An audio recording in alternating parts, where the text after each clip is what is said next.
जीव એટલે ગંગા સતી ધર્મ માતા આપણી બોલી સાહેબ ભારતની એક નારી શક્તિ બોલી છે। એ અભણ હતી, કોઈ ભણેલી નથી। અત્યારે ભણેલા ચેવું ભૂલી જશે ને અભણ કેવું યાદ રાખે સાહેબ। હે એ વખત ડોક્ટરોને કોઈ માપવાના પેલા થર્મોમીટર નહોતો સાહેબ, પણ ગંગા સતી કહળસિંહ બાપુ અને એમના હંગાથી આવેલા એમના એક વડારણ જે પાનબાઈ હતા। પેલા રાઠોડ કુળમાં કોઈ બે ક્ષત્રિય કુળની અંદર એવી મર્યાદા હતી કે જે દીકરી પરણી જાય ને એની પાછળ એક દીકરી સેવા કરવા માટે મૂકતા। એટલે પાનબાઈ સેવા કરવા માટે ગયેલા હતા અને ત્યાં જઈને એમ કીધું કે મારું બધું આપણે બેહી રહ, કોઈ કામ આપણે જાજુ છે નહીં તો આપણે શું કરીએ, ખાલી ખોટા શ્વાસા ખોવા, કોમના આવા છે ને આ બાજુ વાળા આવા છે ને આવું બધું કરવું એના કરતી આપણે એમ કરો પરમાત્માનો કંઈક અભ્યાસ કરીએ। આ કાયા કેવી રીતની બની છે।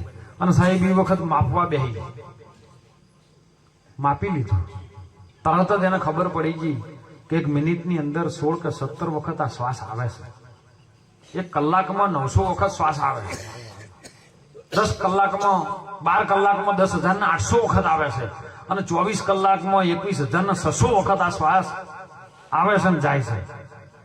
અને તરત કહી દીધું વીજળીને ચમકારે, હે પાનભાઈ હવે મોતી પરોઈ ગયો, નહીતર અચાનક અંધારા થાશી। જોત જોતામાં દિવસ વયા દાહી 21,600 ને આવીના કાળ ખાહે, કારણ કે જે શ્વાસ જાય છે ને પાછો આવતો એ કાળના મુખમાં જાય છે। એટલે સંતો કહે છે કે કાળના મુખમાં ન જવા દેવો હોય તો ગુરુ મહારાજ નું ભજન કરી લ્યો। ભજન શ્વાસથી થશે હો, દેહથી નહીં થાય। અને શ્વાસે જે ભજન કરશે તરી જાય। તો પછી ગંગા સતી ને પાનબાઈએ કીધું કે બાપુ આ તો વાત માં સાચી, પણ ઓમાં આ બધા શ્વાસ જોડીને મારે શું કરવું કે ઓમાં જોણવા જેવી વસ્તુ અજાણ છે પાનબાઈ, એ અધૂરાપણમાં નહીં સમજાય।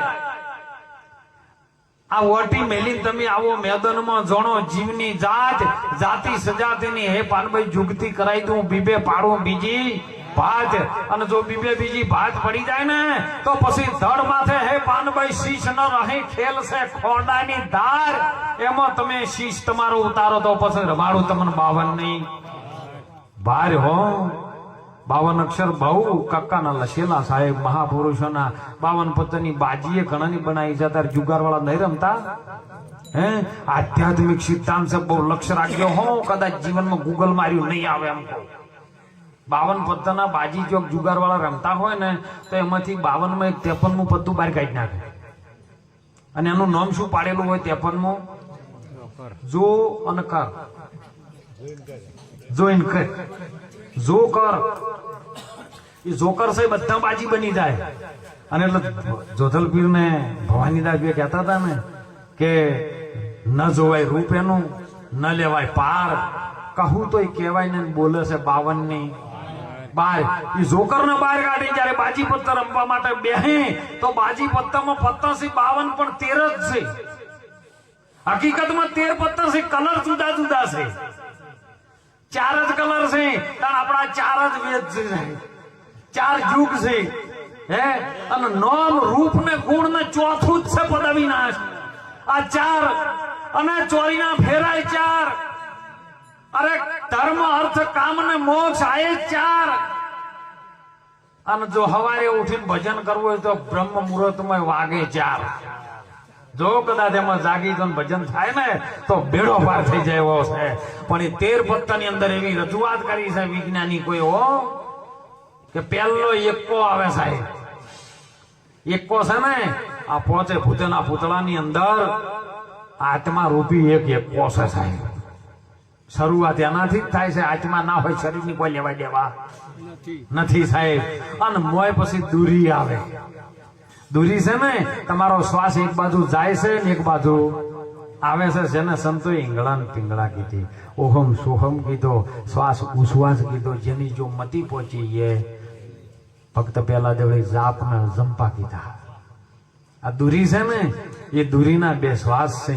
તીરી છે એ સંતો કે શું સદારામ બાપા જેવા ભજનમાં વાત કરી હો, ત્રિવેણી ના વાટે રે સુરતા જેની લહેરાને છે, સો મળી જાની સાથે રે અનુભવની વાત કે છે। દેવો ત્રણ, બ્રહ્મા વિષ્ણુ ને આકાશ પાતાળ ને પૃથ્વી, રજોગુણ તમોગુણ નો સતો ગુણ. અરે શક્તિઓમાં ગણો તો ત્રણે ધો, મહાકાલી, લક્ષ્મી અને સરસ્વતી. બ્રહ્માના ઘેર સરસ્વતી, વિષ્ણુના ઘેર લક્ષ્મી અને ભોળાનાથના ઘેર પાર્વતી. આ ત્રણ સિવાય ત્રણ નો ગુંજારો ચાલે જગતમાં. એનાથી અટક્યો છે સંસારો. સદગુરુએ મને પારખનો રસ્તો બતાયો. ઓહમ બ્રહ્માંડ સોહમ શંકર અને વિષ્ણુએ રરા સુણાયો. આ વાત ભારતની સનાતનની છે સાહેબ. અને તીરી આવે ને એટલે ત્રિવેણી ઘાટમાં જયારે આવે ને ત્યારે સુરતા લહેરા લેવા માંડે.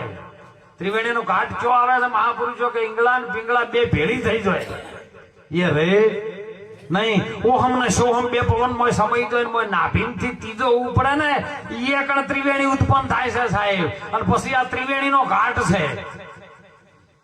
ઓયથી છે ને કમરથી નેતાના ભાગનો છે, શંકરના ભાગનો છે. એ લિંગથી તમે જે ઉત્પન્ન કરો ને એ બધું વિનાશના માર્ગે લઈ જાય. ચોખ્ખા શબ્દ આવશે સાહેબ. અહીંથી આ રજોગુણ નો હશે એ બ્રહ્માજીનો. બ્રહ્માજી પૃથ્વીના એમ કે છે ઉત્પત્તિના દાતા છે. તો આ જે પણ બાળક રહે છે તો બાળક આ ગર્ભાશયની અંદર શરીરમાં રહે. અને વયથી ઉપર વાળો નહીં કહેતા, ઉપર વાળો વર રાખે છે. હે વિષ્ણુ છે સત્વ ગુણ છે. એમ મહાપુરુષો ભારતના વિજ્ઞાની પણ એની અંદર કહે છે કે સાહેબ કોઈ અણુ બોમ્બ બનાવવો હોય ને, હું ભણેલો નથી પણ થોડીક માહિતી છે એટલે કહું કે અણુ બોમ્બ જયારે બનાવવામાં આવે છે ને આદિ અનાદિથી હો એકનું એક જ છે વસ્તુ. વૈજ્ઞાનિકો એને અણુ બોમ્બ કીધો છે. આપણા શાસ્ત્રો મુજબ જેને 3 પ્રકારની શક્તિ કીધી, ભગવાન કૃષ્ણ 3 પ્રકારની પ્રકૃતિની માયા કીધી છે. અને એ અણુ બોમ્બ ની અંદર એક પ્રોટીન વપરાય, એક ઇલેક્ટ્રોનિક વપરાય અને એક નાઇટ્રોજન વપરાય. આ ત્રણે ભેળું થાય ને અણુ બોમ્બ બને નહીં. પણ તમે જોજો શંકરની શક્તિ છે ને તમો ગુણ વાળી છે, ભોળાનાથની શક્તિ છે ને તમો ગુણ કહેવાય છે, એ તામસ છે. વિષ્ણુનો સત્વ છે અને બ્રહ્માનો રાજસ છે. એ રાજસ શક્તિ છે એ ઉત્પત્તિ કરે છે, ગતિ આલે છે. અને જે વિષ્ણુનું છે એ ઉપર સંતુલન બેલેન્સ રાખે છે. અને જે શંકરની શક્તિ છે ને એ અવરોધ શક્તિ છે. એ તમારી જતા હોય ને તો એ રોકવા વાળી છે. તમે નાખવું તો નાખી દો. જો વયથી એક ઈટ નાખો ને તો પેલા મોડવા સુધી જઈને પડતી થાય, એ ડાયરેક્ટ નહીં થાય. તો સમજો કે ઈટને નાખો છો તો કોઈક રોકવા વાળી અવરોધ શક્તિ છે એ ભગવાન શિવની શક્તિ છે. એને ખબર પડી જાય છે કે જો કદાચ આટલા સુધી આવશે ને રહ્યો તો પછી મારે એનું કરવું પડશે. પણ જે કોઈ હઠયોગી હોય, કોઈ પરમાત્માનો સાચો બંદો હોય તો એ શક્તિ પ્રાપ્ત કરી લે. એ સંસારથી અલગ થઈ અને સંસારથી બહાર નીકળી જાય. સંસારમાં રહે ખરો, સંસારમાં પર સરખો રહે, મન રાખે મોરી પાસ. આ જગતની માયામાં જીવ કદીએ લોપાય નહીં. હે અર્જુન, એ થઈ જાય મારો, ઈ જ મારો દાસ છે ને મને પ્રિય છે, જ્ઞાની છે. અને જ્ઞાની એ જ મારો આત્મા છે. અર્જુન, એને હું પ્રિય છું ને મને એ પ્રિય છે. આ વાત. અને એ સાહેબ એ ત્રિવેણીનો ઘાટની અંદર આ 3 બન્યું છે. અને પછી 4 આવે. તો આપણા સંતોએ કીધું છે કે ધર્મ, અર્થ, કામ ને મોક્ષ. અને મહાપુરુષો પણ ગણપતિની વંદનામાં કહે છે કે મૂળ રે કમળમાં 4 ચોકી, त्यो गुणपति आसन दरिया 4 चौकी हो तमे होय नक्की करजो ચોપડા ફેદવા દો મેળ નહીં પડે નાકથી શ્વાસ લેવાય છે તમને પારખવાની ખબર પડે બોલો ચોક્યાત કોક છે કે નહીં ઓંખથી તમને દ્રશ્ય દેખાય છે પણ ઓંખ જોઈ ન શકે ઓંખની અંદર બીજું કોક છે જોવા વાળો કઈક અલગ ના કે ઓંખ તો કદાચ મોણા મરી જાય તો મોણાનો ઓંખ તો રહે એમને પણ જોઈ ન શકે પણ ઓંખની અંદર તમે હોમાંથી ઓમે ઓંખ મેળવો ને એટલે તમારો ચહેરો હોમેલાની ઓંખમાં હોય એ શું છે તે જ છે તું છે તું છે તું છે બીજો કોઈ છે નહીં હવે બીજી ચોકી આ દ્રષ્ટિ છે એક પારખવાની દ્રષ્ટિ છે અહીંથી બોલવાની દ્રષ્ટિ છે અને અહીંથી હોભળવાની દ્રષ્ટિ છે આ 4 ચોકીના મૂળ કમળ ઉપર હે ગગન મંડળના ગોખમાં એક નર વસે નિરાધાર 3 દેવ જેની રક્ષા કરે છે રામ કબીર ન રણુકા આ ઓનો ચોકો બનાવ્યો છે પંજો આવે કોંગ્રેસ વાળાનો નહીં હો એને તો નક્કી કરીને બહાર લાવ્યો છે અને જ્યારે દીકરી કે દીકરો કોઈ આપણે લગ્ન મંડપમાં જોઈએ ને તો કે હાથ હાલો, હાથ મેળાવ કરવાનો છે. પંજો જ હાલે, બીજું શું હાલે? કારણ પોજ તત્વથી આ શરીર બન્યું છે એનો પંજો છે. છઠ્ઠો શું આવે બાજી બત્તામાં? બોલતા રહો, આપણે કહો મજા આવશે, આનંદ આવશે.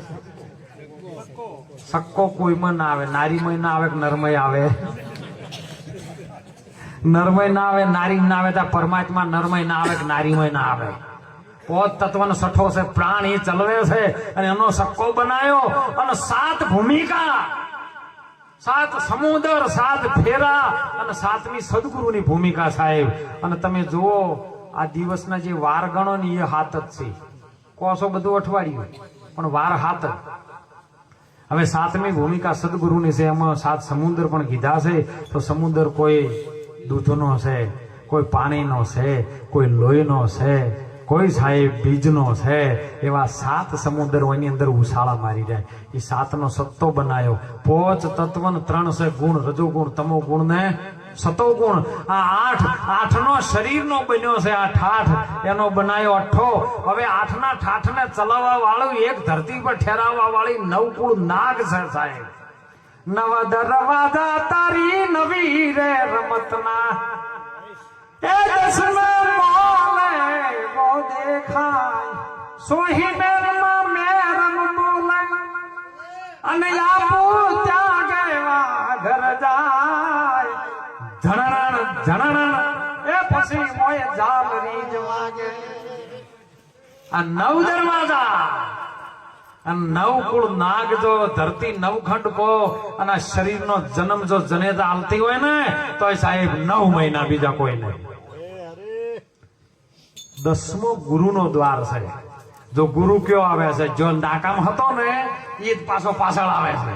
પેલો એક હતો ને આત્મા, આત્મા જ તમારો ગુરુ.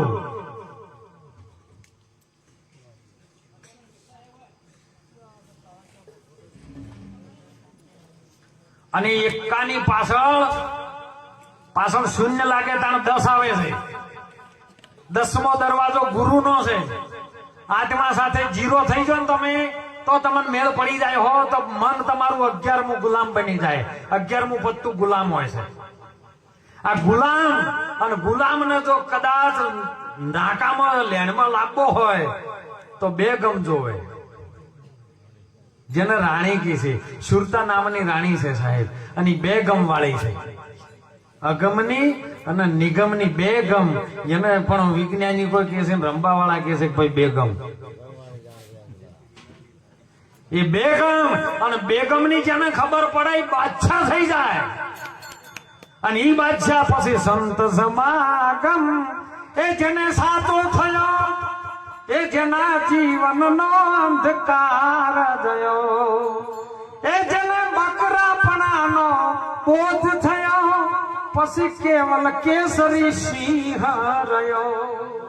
આ મહાપુરુષની વાત છે. કદાચ જાણવામાં આવી જાય ને તો જાણ્યા પછી જો અમલમાં લઈ રહ્યો ને અમલમાં લીધા પછી જો જીરવી જાણો ને તો સંતો કે છે કે 1000 પ્યાલા જીરવ્યા ન જો. વાત મળી જાય સાહેબ શેલમાં, પણ એને જીરવી બહુ કાઠી છે. લગ્ન તો કરીને ઘેર લાવો પણ પછી આખી જિંદગી નિભાવવું કાઠું છે.